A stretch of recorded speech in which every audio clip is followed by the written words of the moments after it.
Hello, Mr. Buffett. I got two short questions. One is, how do you find intrinsic value in a company?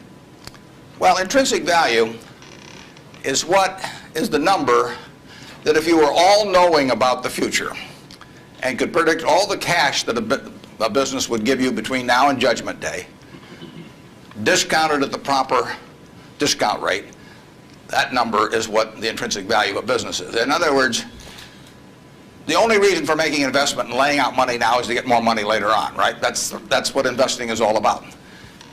Now, when you look at a stock, when you look at a bond, assuming it's the United States government bond, it's very easy to tell how much you're going to get back.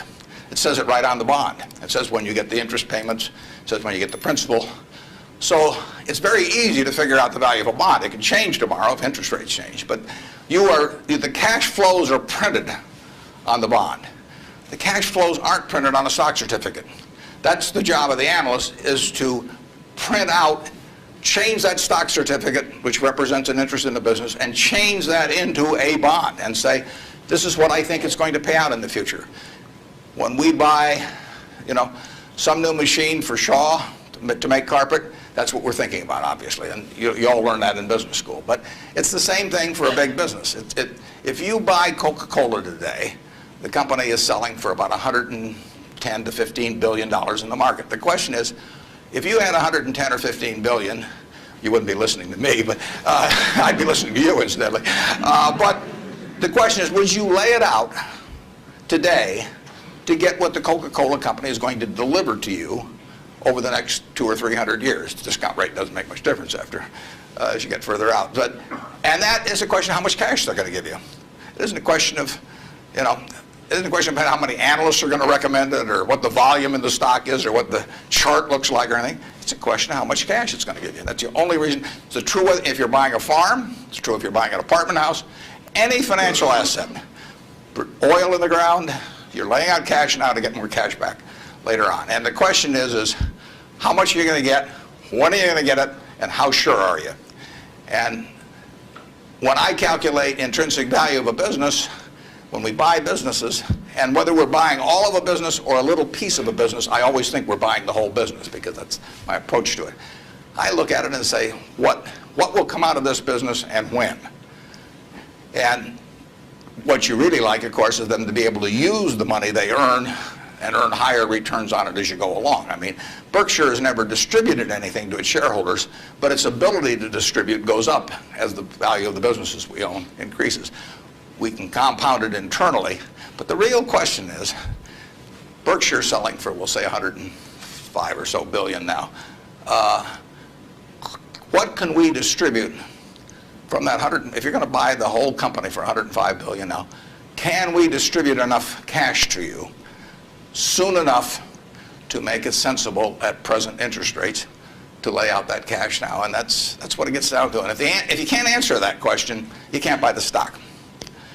You can gamble in the stock if you want to, or your neighbors can buy it. But if you don't answer that question, and I can't answer that for internet companies, for example. There are a lot of companies, there are all kinds of companies I can't answer it for, but I just stay away from those. Number two. So you got formulas involved in finding intrinsic values on certain companies. I mean, you've got a mathematical system set up. Discounted present value of future cash, yeah. Okay. Second short question is, why haven't you written down your set of formulas or your strategies in written form so you can share it with everyone else? Well, I think I actually have written about that. If you read the annual reports over the recent years, in fact, the most recent annual report, I use what I've just been talking about. I use the illustration of Aesop. Because here Aesop was in 600 BC. Smart man, wasn't smart enough to know it was 600 BC, though. I mean, would take a little foresight. But Aesop, in between tortoises and hares and all these other things, he found time to write about, birds. And he said, a bird in the hand is worth two in the bush. Now, that isn't quite complete, because the question is, how sure are you that there are two in the bush? And how long do you have to wait to get them out? Now, he probably knew that, but he just didn't have time because he had all these other proverbs to write and had to get on with it. But he was halfway there in 600 BC. That's all there is to investing, is how many birds are in the bush, when are you going to get them out, and how sure are you? Now, if interest rates are 15%, roughly, you've got to get 2 birds out of the bush in 5 years to equal the bird in the hand. But if interest rates are 3% and you can get 2 birds out in 20 years, it still makes sense to give up the bird in the hand, because it all gets back to discounting against an interest rate. Problem is, often you don't know, not only how many birds are in the bush, but in the case of the internet companies, there weren't any birds in the bush. But they still take the bird that you give them in the hand. But I actually have written about this sort of thing, and stealing heavily from Aesop, who wrote it some 2,600 years ago.